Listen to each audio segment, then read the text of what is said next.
What's up, beautiful people? The reason why I'm smiling ridiculously is because this is the third take. I pride myself on doing it on one take. And I'll tell you why. It's because first time round, filmed the whole 15 minutes. Had the wrong mic on. Second time round, I played a video and then it cut the audio and then picked the audio up after the video played. So you've got no audio for the first 4 minutes. So this is third time is a charm. This is the problem when I'm filming on only my laptop with none of my equipment in London. Enjoy.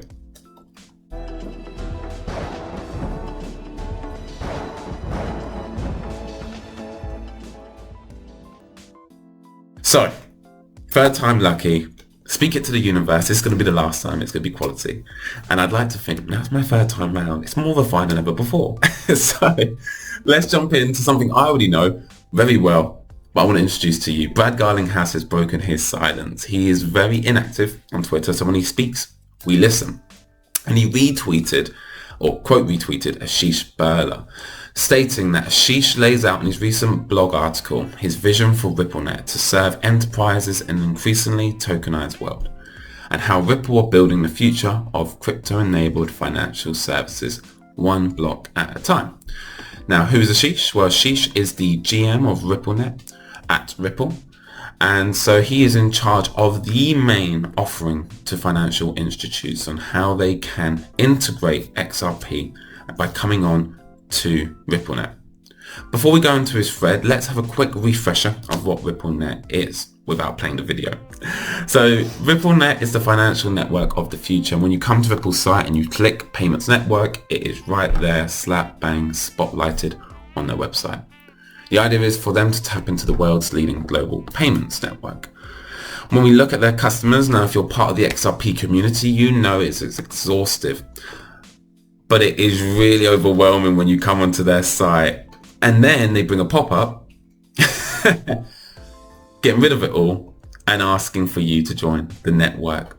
So it's worth that if you want to see who really is active as customers and partners, come onto the Ripple site, click explore, and then take a quick screenshot before it all goes away. With that being said, we'll go back to the RippleNet site.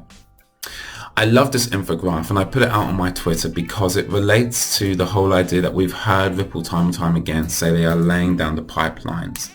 These little blue Ripple logos, shout out to the designer, is where RippleNet is available, and the green Ripple logos is where on-demand liquidity is available. So where is XRP actually flowing? And that is mainly in the APAC region.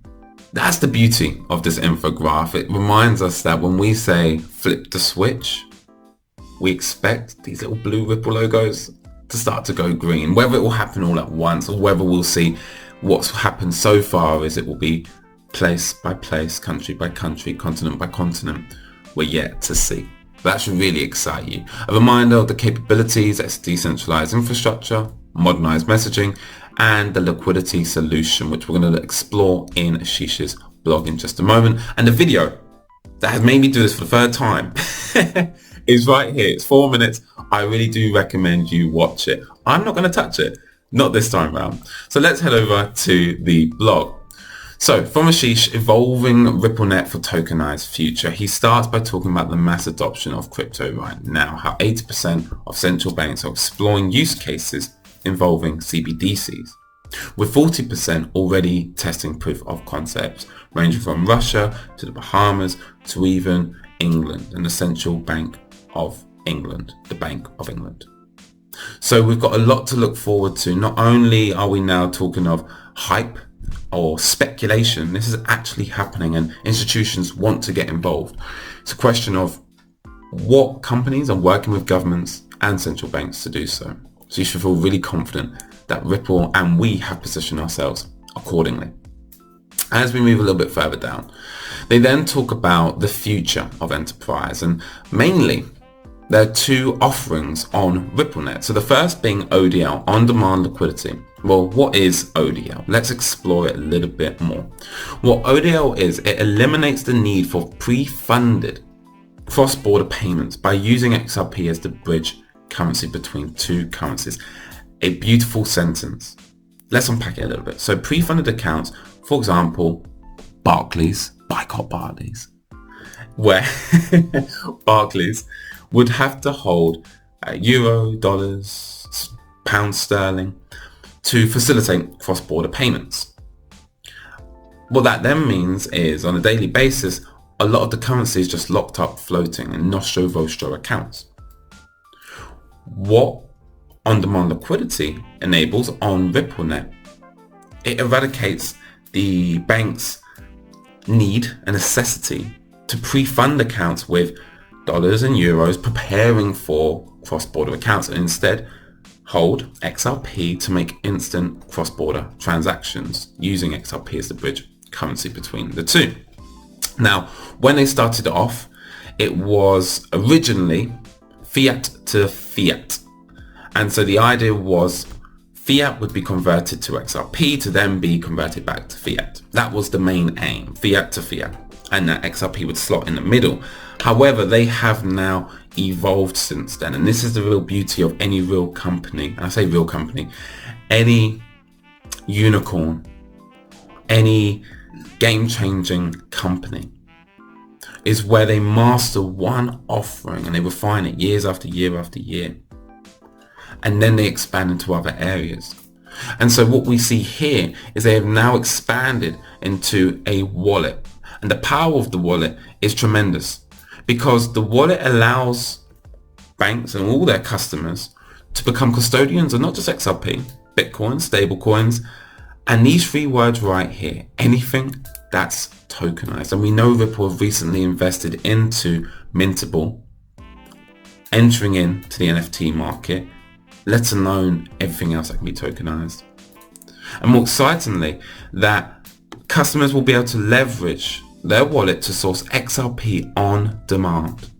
Do not underappreciate how unique and how powerful that feature will be.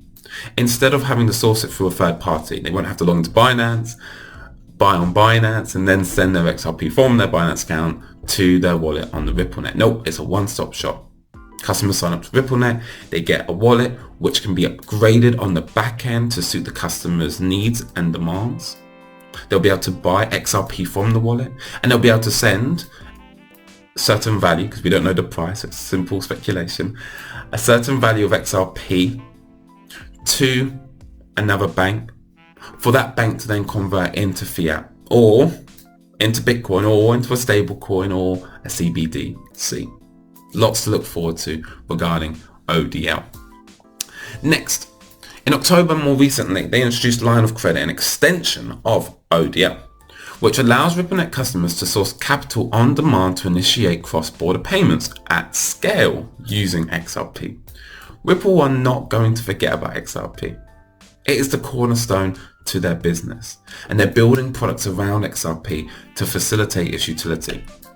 Reason why this is so powerful is because SMEs, small, medium-sized enterprises, lack the capital and resources to compete with the big boys.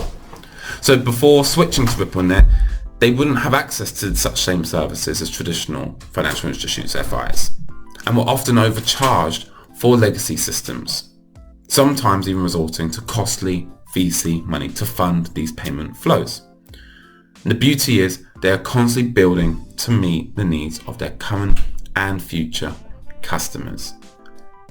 Refining RippleNet with on-demand liquidity, and then building extensions such as line of credit to further facilitate their customers.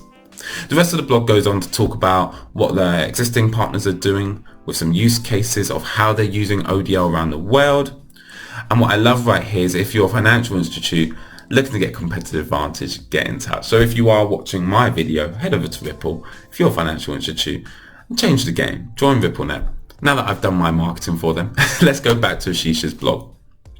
So he talks about being in crypto for nearly a decade. He's still amazed by how quickly the industry evolves and how it's growing block by block, just like Lego, and how Ripple are really taking that philosophy to heart, and we can really see that. We at times get frustrated with price suppression and sometimes a lack of good news, especially with the SEC lawsuit going on right now, but we have to understand that the team is growing every single day. They're making developments every single day. Although they may not shout about it due to certain NDAs or simply because they're so busy doing the work, we have to understand we are invested in the future of the new financial network. And so for years, Ripple has focused on building and deploying RippleNet to solve many frictions with cross-border payments. They're focusing on one issue, although be it a small issue.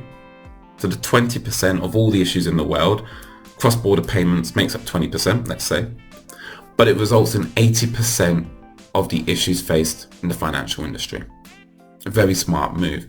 And they acknowledge that many fintechs are improving the front end and optimize local liquidity pools. However, with crypto and specifically RippleNet, they're finally able to update the back end and can source foreign exchange 24/7. There's no guy at the bank who's on the weekend, nope, I'm not pressing the button, you'll have to wait till I come back Monday for your transaction to go through.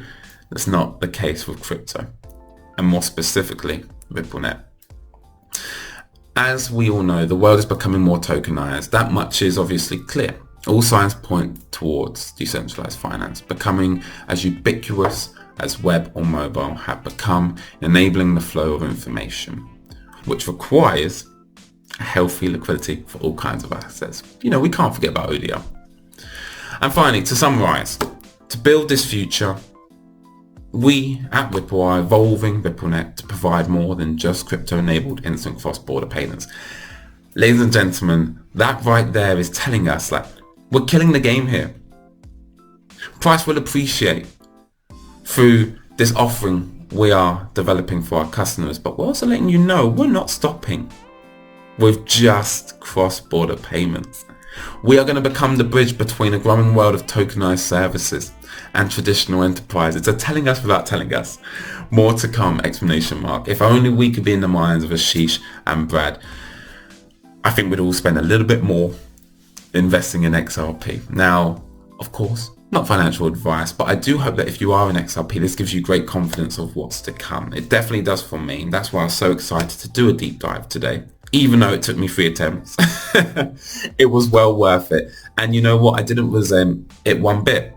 I would see the video messed up. I'd be like, I've got to do it again. I actually enjoyed going over this 3 times.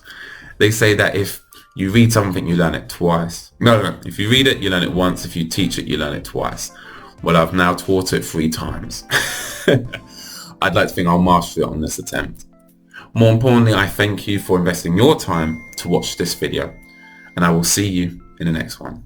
Ciao for now.